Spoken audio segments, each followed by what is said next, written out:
3 ರಿಂದ 10 ವರ್ಷದ ವಯಸ್ಸಿನ ಕೆಲವು ಮಕ್ಕಳು ರಾತ್ರಿ ವೇಳೆ ಮಲಗಿದಾಗ ನಿದ್ರೆಯಿಂದ ಸಡನ್ನಾಗಿ ಎದ್ಬಿಟ್ಟು ಅಮ್ಮ ನನ್ನ ಕಾಲು ನೋವು ಅಂತ ಅಳಕ್ಕೆ ಸ್ಟಾರ್ಟ್ ಮಾಡಿಬಿಡ್ತಾರೆ.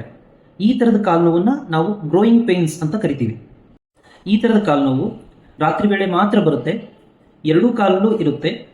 ಎಸ್ಪೆಷಲಿ ಮೀನುಕಂಡ ಅಥವಾ ಮೊಣಕಾಲಿನ ಹಿಂಭಾಗ, ಪಾಫ್ ಮಸಲ್ಸ್ ಅಥವಾ ಪಾಪ್ಲಿಟಿಯಲ್ ಫೋಸಾ ಅಂತ ಹೇಳ್ತೀವಿ, ಈ ಭಾಗದಲ್ಲೇ ಬರುತ್ತೆ. ಎಲ್ಲೂ ಊತ ಆಗಲಿ ಬಾವು ಆಗಲಿ ಇರಲ್ಲ. ಆ್ಯಂಡ್ ಎಲ್ಲದಕ್ಕಿಂತ ಇಂಪಾರ್ಟೆಂಟ್, ಹಗಲಲ್ಲಿ ಡೇ ಟೈಮಲ್ಲಿ ಮಕ್ಕಳು ಕಂಪ್ಲೀಟಾಗಿ ನಾರ್ಮಲ್ ಇರ್ತಾರೆ. ಯಾವುದೇ ಥರದ ನೋವು ಇರಲ್ಲ, ಕೇವಲ ರಾತ್ರಿ ಮಾತ್ರ ಇರುತ್ತೆ. ಭಯ ಬೇಡ, ಈ ಪ್ರಾಬ್ಲಮ್ ಸಹಜವಾಗಿ ಕಡಿಮೆ ಆಗುತ್ತೆ. ಈ ಥರ ಕಾಲು ನೋವಿದ್ದಾಗ ನಾವು ಏನು ಮಾಡಬಹುದು? First one, hydration. ದಿನದಲ್ಲಿ ಮಕ್ಕಳಿಗೆ ನೀರನ್ನು ಜಾಸ್ತಿ ಕುಡಿಯೋಕ್ಕೆ ಎಂಕರೇಜ್ ಮಾಡಿ, ಹಾಗೂ ಎಲೆಕ್ಟ್ರೋಲೈಟ್ಸ್ಗೋಸ್ಕರ, ವಿಟಮಿನ್ಸ್ ಆ್ಯಂಡ್ ಮಿನರಲ್ಸ್ಗೋಸ್ಕರ ಹಣ್ಣು ಹಾಗೂ ವೆಜಿಟೇಬಲ್ಸ್ನ ತಗೊಳ್ಳೋಕ್ಕೆ ಎಂಕರೇಜ್ ಮಾಡಿರಿ. ಸೆಕೆಂಡ್, ಈ ಥರ ನೋವಿದ್ದಾಗ ಆ ಕಾಲುಗಳನ್ನು ಜೆಂಟಲ್ ಆಗಿ ಮಸಾಜ್ ಮಾಡ್ಬೋದು. ಕೆಲವು ಸಲ ಆಯಿಲ್ ಯೂಸ್ ಮಾಡಿಕೊಂಡು, ಕೊಬ್ಬರಿ ಎಣ್ಣೆ ಥರದ್ದು ಯೂಸ್ ಮಾಡಿಕೊಂಡು ಕೂಡ ಮಸಾಜ್ ಮಾಡ್ಬೋದು.